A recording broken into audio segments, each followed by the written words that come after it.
Magandang hapon mga kabay. Ayan. Ito na po yung pang 16 na peraso na repair ko mga kabay. Ayan. Nakasaksak po yun mga kabay. Ayan. Kaya po gumana. So tara, samahan nyo ako mga kabay. So ayan mga kabay, naluwagan ko na po yung screw. So bubuksan na natin.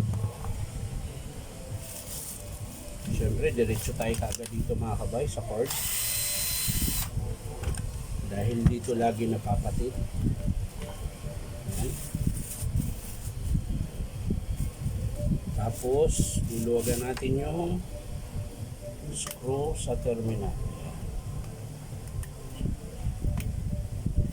So yan mga kabay.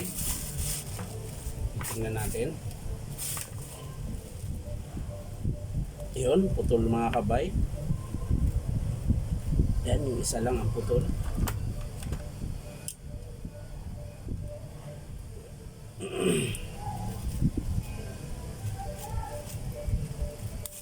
So yan mga kabay, dito po siya naputol. So hiliaan natin ulit mga kabay, baka meron pang iba. So wala na po. Ayan.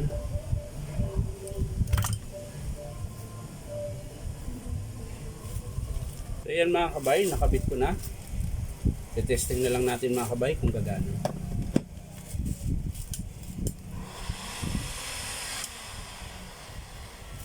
Lagyan natin ng init.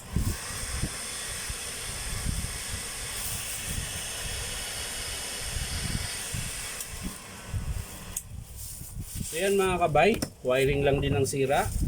Pang 16 piraso na to mga kabay. Ayan. Medyo kanina pa ako nagre-repair mga kabay. Mga 10 o'clock ako nag-umpisa. Ayan, hanggang ngayon hindi pa ako tapos. So, sa bagay, last na yung i-repair ko, yung pang 17. So, ayan mga kabay, sasara ko na to.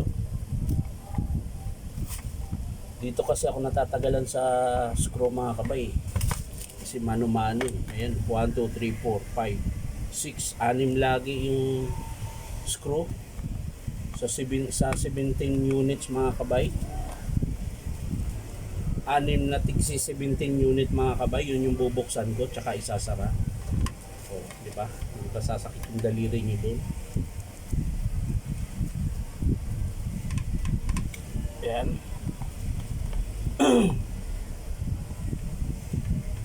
Ayan. So, okay na mga kabay.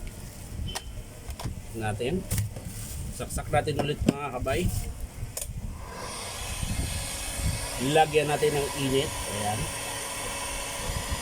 Para mag-init at mag-alab ang inyong damdamin mga kabay. Ayan.